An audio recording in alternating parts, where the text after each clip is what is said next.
Eu me formei em medicina no final dos anos 60.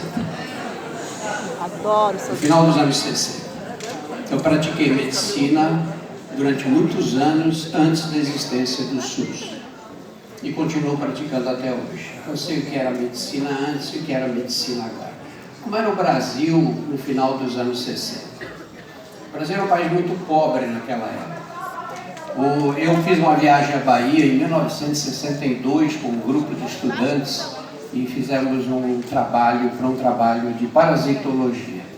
E tomei um choque quando eu vi o interior da Bahia, o grau de pobreza que havia, e não havia saúde, simplesmente. Os municípios eram municípios pobres, ficavam muito distantes, o transporte pelo estado era muito complicado em função da qualidade das estradas. As pessoas adoeciam, os que tinham que se curar, se curavam sozinhos praticamente, com o mínimo de medicamentos, e os que tinham doenças mais complexas morriam. Não havia nada de especial. As doenças quais eram naquele tempo? Eram as doenças infectoparasitárias.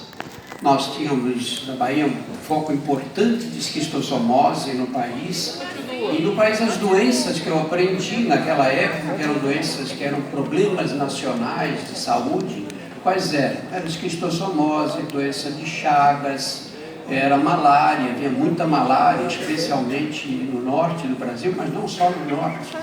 Eram doenças desse tipo. E essas doenças tinham muita filariose no norte do Brasil, especialmente no Pará e no Amazonas. E essa era a medicina, esses eram os problemas de saúde.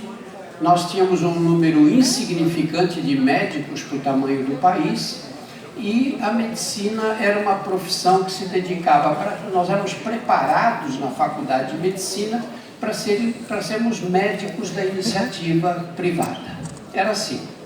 Eu cheguei no Hospital do Câncer, eu sou cancerologista de formação, eu cheguei no Hospital do Câncer no início dos anos 70, e o Hospital do Câncer, que era um hospital que atendia o que se chamava na época de indigentes, porque era assim, se você tinha direito ao antigo INPS, você tinha carteira assinada, você tinha direito ao INPS, então você tinha atendimento médico.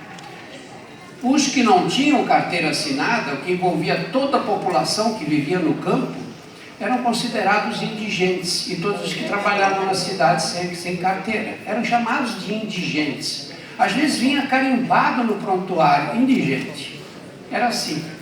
Se eu pensar um pouco antes, eu nasci no bairro Operário, em São Paulo. É um bairro do Brás, onde vinham os italianos. São Paulo foi construída pelos imigrantes, né? Primeiro os europeus, depois os que vieram do Nordeste para lá. E eu nasci, quando eu tinha 7 anos de idade, eu acordei com os olhos inchados. E meu pai me levou no pediatra. Nós chegamos na porta de casa, a molecada parou o jogo na hora, correu todo mundo para a porta. Eles queriam saber se era verdade que os médicos davam umas injeções desse tamanho nas crianças. Nenhuma daquelas crianças, nem eu, nem meus irmãos, tinha tido pediatra. Foi a primeira vez que eu fui ao médico, eu tinha 7 anos de idade. Se você sair do lugar onde eu morava e for a pé para a Praça da Sé, que é o Marco Zero da cidade de São Paulo, você leva, andando devagar, 30 minutos. Então nós não dávamos um pediatra para crianças pobres que moravam a 30 minutos a pé do centro de São Paulo, que era a cidade que mais crescia no país, mais crescia na América Latina naquele tempo.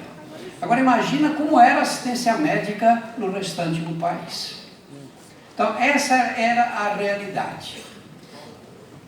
Aí aconteceu o quê? Eu vou colocar os dados numéricos aí para embasar o que eu quero dizer. Talvez fique um pouco chato, mas não dá para ficar falando de teoria só, né? Muito bem. Aí o que aconteceu? A Constituição de 88. A saúde é um direito de todos e dever do Estado. Em geral, o pessoal guarda só essa primeira parte aqui, né? Mas não termina aí o item não, né? Garantido mediante políticas públicas, sociais e econômicas que visem redução do risco de doença e outros agravos e o acesso universal e igualitário às ações e serviços para a sua promoção, proteção e recuperação. Muito bom. Há uma discussão aqui, e eu mesmo tenho um pouco de implicância com esse slogan, saúde é um direito de todos e o dever do Estado, porque acho que infantiliza o cidadão. A saúde também é um dever do cidadão, ele cuidar da própria saúde, cuidar essa responsabilidade.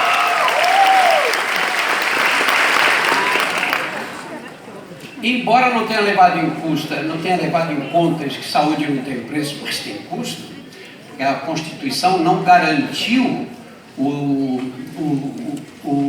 as verbas para poder cumprir esse item fundamental, foi a maior revolução na história da medicina brasileira. Não há nada que se compare ao SUS.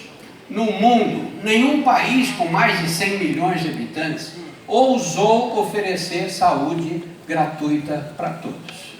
O Brasil é o único país que fez isso. Por isso, quando eu vejo essas matérias de televisão, aquele pronto-socorro lotado de gente, a população entende o SUS como sendo aquilo. A população não entende o que é o SUS, não dá o valor que o SUS merece ter. Na verdade, aquilo que a gente vê o que é fruto da desorganização do SUS, é fruto da falta de recursos do SUS, mas isso não inviabiliza a possibilidade de nós termos saúde pública para todos. Ou vamos voltar para aquela fase em que nós tínhamos os indigentes, que eram tratados por caridade, e tínhamos aqueles que podiam pagar, que eram tratados de outra forma completamente diferente. O SUS tem 30 anos. É um tempo muito curto para você conseguir organizar um sistema de saúde no país das dimensões do Brasil. 7 em cada 10 brasileiros são dependentes exclusivamente do SUS. E esse investimento de 240 bilhões, federal 130 bilhões. Talvez esse número agora esteja um pouco defasado, que são do ano passado, foram os únicos dados que eu consegui. O gasto em relação ao PIB no Brasil não é tão menor assim proporcionalmente, né? É mais ou menos no nível do Reino Unido. E aqui tem uma coisa importante, olha, desculpa. Aqui tem um dado que eu acho que é fundamental, que é este aqui, ó. Estados Unidos, 17% de gasto em saúde. 17% do PIB deles, que é de 19 trilhões de dólares. 17% de 19 dá mais ou menos uns 3,4 trilhões de dólares. Os americanos investem em saúde 3,4 trilhões de dólares. Maravilha, né? Eles investem em saúde o PIB do Brasil, mais que o PIB do Brasil. Tudo que nós produzimos e mais um pouco eles investem em saúde. Para justificar um investimento desse tipo, quanto tinha que viver o americano médio? Com 120 anos, mais ou menos, né? Uma grana dessa toda você joga só para tratamento médico. E o que acontece com a saúde americana? Em 2016, a expectativa de vida nos Estados Unidos caiu em relação ao ano anterior. Em 2017, caiu mais um mês em relação a 2016. E em 2018 caiu outra vez. A expectativa de vida está diminuindo nos Estados Unidos. Com esse investimento absurdo em saúde, eles não conseguem aumentar a expectativa de vida. Quem nasce em Cuba com um sistema de saúde pobre, vive mais do que quem nasce nos Estados Unidos. Não é só Cuba.